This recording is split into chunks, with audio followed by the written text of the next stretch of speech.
Matapos ang mga lindol kamakailan sa Pangasinan at Sarangani, marami ang nagtatanong kung ang magkakasunod na pagyanig ay babalaban ng mas malakas na lindol.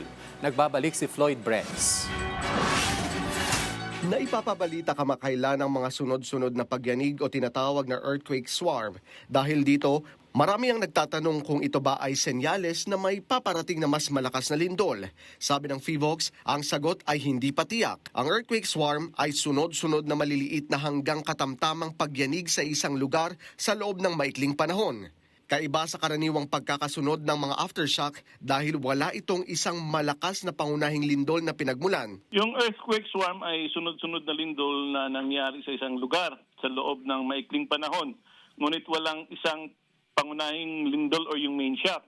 So hindi ito katulad ng karaniwang main shock aftershock sequence. So sa earthquake swarm, halos magkakalapit ang magnitudes ng mga lindol at bahagi ito ng patuloy na pag-release ng tectonic stress. So this is unlike yung katulad ng nangyari nung June 8 sa Sarangani, meron tayong magnitude 7.8, yun yung main shock. And then may mga aftershocks tayo na mga sumusunod.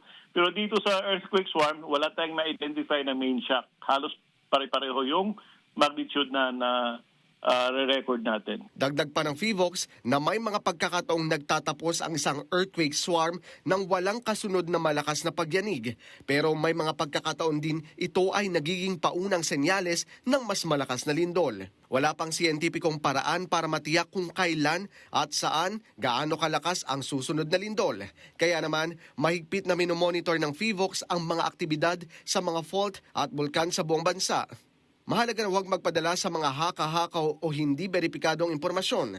Tumutok lamang sa mga opisyal na abiso ng PHIVOLCS at siguraduhing handa ang pamilya sa pamamagitan ng paghahanda ng emergency go bag, pag-alam ng mga evacuation areas at pagsunod sa dock cover and hold kapag may lindol. Sa usapin naman ng aftershocks, ayon sa ahensya, unti-unti nang bumababa ang trend nito.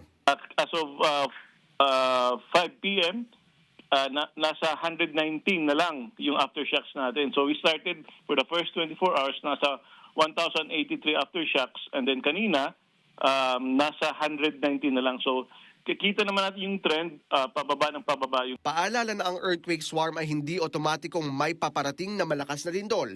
Isa itong paalala na manatiling mapagmatsyag at handa sa anumang oras. Floyd Brenz para sa Bayan.